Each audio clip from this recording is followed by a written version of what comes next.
ಒಬ್ಬ ಸಾಮಾನ್ಯ ಹುಡುಗ. ಯಾರಿಗೂ ಅವನ ಮೇಲೆ ನಂಬಿಕೆ ಇರಲಿಲ್ಲ. ಆದರೆ ಇಂದು ಅವನು ಸಾವಿರಾರು ಜನರಿಗೆ ಪ್ರೇರಣೆಯಾಗಿದ್ದಾನೆ. ಅವನ ಕಥೆ ನಿಮ್ಮ ಜೀವನವನ್ನೇ ಬದಲಾಯಿಸಬಹುದು. ನಮಸ್ಕಾರ ಸ್ನೇಹಿತರೆ. ನಮ್ಮ ಜೀವನದಲ್ಲಿ ಕೆಲವೊಮ್ಮೆ ನಾವು ತುಂಬ ಕಷ್ಟಗಳನ್ನು ಎದುರಿಸ್ತೇವೆ. ಯಾರೂ ನಮ್ಮನ್ನು ಅರ್ಥ ಮಾಡಿಕೊಳ್ಳೋದಿಲ್ಲ.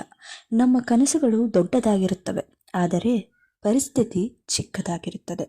ಇಂದು ನಾನು ಹೇಳಲಿರುವ ಕಥೆ ಒಬ್ಬ ಸಾಮಾನ್ಯ ಹುಡುಗನ ಕಥೆ, ಆದರೆ ಅವನ ಕನಸುಗಳು ಅಸಾಮಾನ್ಯವಾಗಿದ್ದವು. ಒಂದು ಚಿಕ್ಕ ಊರು. ಆ ಊರಲ್ಲಿ ರವಿ ಎಂಬ ಹುಡುಗ ಇದ್ದ. ಅವನ ತಂದೆ ಕೂಲಿ ಕೆಲಸ ಮಾಡುತ್ತಿದ್ದರು. ಅವನ ತಾಯಿ ಮನೆ ಕೆಲಸ ಮಾಡುತ್ತಿದ್ದರು. ಬಡತನ ಅವರ ಮನೆಯ ನಿತ್ಯ ಅತಿಥಿಯಾಗಿತ್ತು. ರವಿ ಶಾಲೆಗೆ ಹೋಗುತ್ತಿದ್ದ. ಅಲ್ಲಿ ಅವನ ಸ್ನೇಹಿತರು ಅವನನ್ನು ಹಾಸ್ಯ ಮಾಡಿ ಹೀಯಾಳಿಸುತ್ತಿದ್ದರು.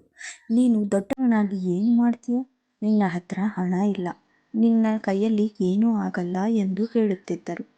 ಆ ಮಾತುಗಳು ಅವನ ಮನಸ್ಸಿಗೆ ನೋವು ನೀಡುತ್ತಿದ್ದವು.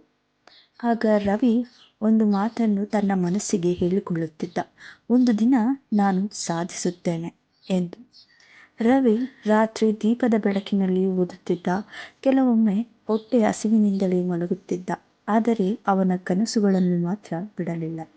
ಒಂದು ದಿನ ಅವನ ಶಿಕ್ಷಕರು ಕೇಳಿದರು, ರವಿ, ನೀನು ದೊಡ್ಡವನಾಗಿ ಏನು ಆಗಬೇಕು ಎಂದು. ರವಿ ಹೇಳಿದನು, ನಾನು ನನ್ನ ಕುಟುಂಬದ ಜೀವನ ಬದಲಾಯಿಸಬೇಕು, ನನ್ನ ಊರಿಗೆ ಹೆಮ್ಮೆ ತರಬೇಕು. ಅವನ ಶಿಕ್ಷಕರು ಅವನನ್ನು ಪ್ರೋತ್ಸಾಹಿಸಿದರು. ಆ ದಿನದಿಂದ ರವಿ ಇನ್ನಷ್ಟು ಶ್ರಮಪಟ್ಟನು. ವರ್ಷಗಳು ಕಳೆದವು. ಒಂದು ದಿನ ರವಿ ದೊಡ್ಡ ಪರೀಕ್ಷೆಯಲ್ಲಿ ಉತ್ತೀರ್ಣನಾದನು. ಅವನ ಒಳ್ಳೆಯ ಕೆಲಸವನ್ನು ಕೂಡ ಪಡೆದನು. ಅವನ ಮನೆಯ ಪರಿಸ್ಥಿತಿಯು ಕೂಡ ಬದಲಾಯಿತು. ಒಮ್ಮೆ ಅವನನ್ನು ಹಾಸ್ಯ ಮಾಡಿದವರೇ ಇಂದು ಅವನನ್ನು ಗೌರವದಿಂದ ನೋಡಲು ಶುರು ಮಾಡಿದರು. ಸ್ನೇಹಿತರೆ, ನಮ್ಮ ಪರಿಸ್ಥಿತಿ ನಮ್ಮ ಭವಿಷ್ಯವನ್ನು ನಿರ್ಧರಿಸುವುದಿಲ್ಲ. ನಮ್ಮ ಪರಿಶ್ರಮ ನಮ್ಮ ಭವಿಷ್ಯವನ್ನು ನಿರ್ಮಿಸುತ್ತದೆ. ಯಾರಾದರೂ ನಿಮ್ಮನ್ನು ಕಡಿಮೆ ಅಂದರೆ ಅದು ನಿಮ್ಮ ಅಂತ್ಯವಲ್ಲ, ಅದು ನಿಮ್ಮ ಪ್ರಾರಂಭ. ನೀವು ಕನಸು ಕಾಣಿರಿ, ಕನಸಿಗೆ ಶ್ರಮಿಸಿರಿ. ಒಂದು ದಿನ ನೀವು ಸಾಧಿಸುತ್ತೀರಿ.